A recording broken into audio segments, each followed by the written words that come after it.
উত্তরবঙ্গের চা বাগানে খুশির হাওয়া। রাজ্য সরকারের উদ্যোগে দার্জিলিং আলিপুরদুয়ারের একাধিক বন্ধ থাকা চা বাগান এবার খুলতে চলেছে। শ্রম দপ্তরের উদ্যোগে আবার সেখানে ফের শুরু হতে চলেছে কাজ। হাসি ফুটতে চলেছে বিপুল সংখ্যক চা শ্রমিকের মুখে। সরকারি সুবিধা প্রদান কর্মসূচি এবং প্রশাসনিক সভার জন্য 17 থেকে 22 জানুয়ারি অবধি আলিপুরদুয়ারে ছিলেন মমতা বন্দ্যোপাধ্যায়। এই সময়ের মধ্যেই আলিপুরদুয়ার জেলায় 5টি চা বাগান খুলে যায়। গত বছর জানুয়ারি মাসেও আলিপুরদুয়ার জেলায় বন্ধ চা বাগানের সংখ্যা ছিল 10টি। এই মুহূর্তে আলিপুরদুয়ার জেলায় 3টি চা বাগান বন্ধ। আলিপুরদুয়ারের ডেপুটি লেবার কমিশনার জানিয়েছেন, বন্ধ 3টি চা বাগানও যাতে দ্রুত খুলে যায় সেই চেষ্টা চলছে। P4 insulated water tanks, kitchen and bath fittings, বিশুদ্ধ জল, সুস্থ জীবন, P4 আজীবন। আলিপুরদুয়ার জেলায় মোট চা বাগানের সংখ্যা 61টি।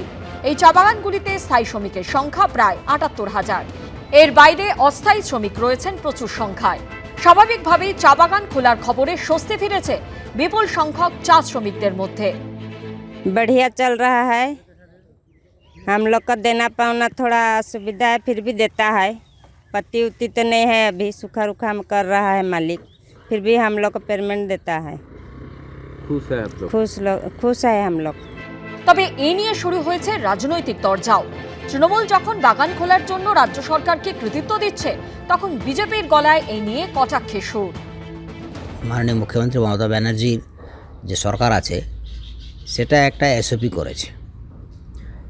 সেই এসওপিতে উল্লেখ আছে যে বাগান মালিক যদি না জানিয়ে বাগান ছেড়ে পালিয়ে যায়, বন্ধ করে দেয়, তাহলে কিন্তু সেই বাগানগুলোকে এসওপির মাধ্যমে আমরা সরকার খুলতে পারে। আর যার জন্য আমার মনে হচ্ছে এখন বাগানের মালিকগুলোকে একটু বাগেও আনা সম্ভব হচ্ছে। সেই সুবাদেই আমরা তুরসা চা বাগান একটা এখন সচল অবস্থাতে আনতে পেরেছি। এটা শুধু আপনারা দেখবেন যে 2024 লোকসভার আগেও কয়েকটা চা বাগান খুলেছে, আবার বন্ধ হয়ে গেছে। সামনে যেহেতু 2026 বিধানসভা নির্বাচন আছে, নির্বাচনী বৈতরণী পার করতে হবে, তাই কয়েকটি বাগানকে বেছে বেছে খোলা হচ্ছে। আমরাও চাই চা বাগান খোলা হোক, কিন্তু যখন চা বাগান খোলা হবে শ্রমিকদের যে প্রাপ্য অধিকার আছে সেই অধিকারগুলো দেওয়া উচিত। দার্জিলিংয়েও বেশ কয়েক বছর পর 3টি চা বাগান খুলতে চলেছে। এই 3টি চা বাগান হলো পানিঘাটা, পান্দাম এবং কলেজ ভ্যালি। কোনো চা বাগান কয়েক মাস ধরে বন্ধ ছিল, কোনোটা কয়েক বছর ধরে। ফলে কয়েক হাজার পরিবারের রুজি রুটি অনিশ্চিত হয়ে পড়েছিল।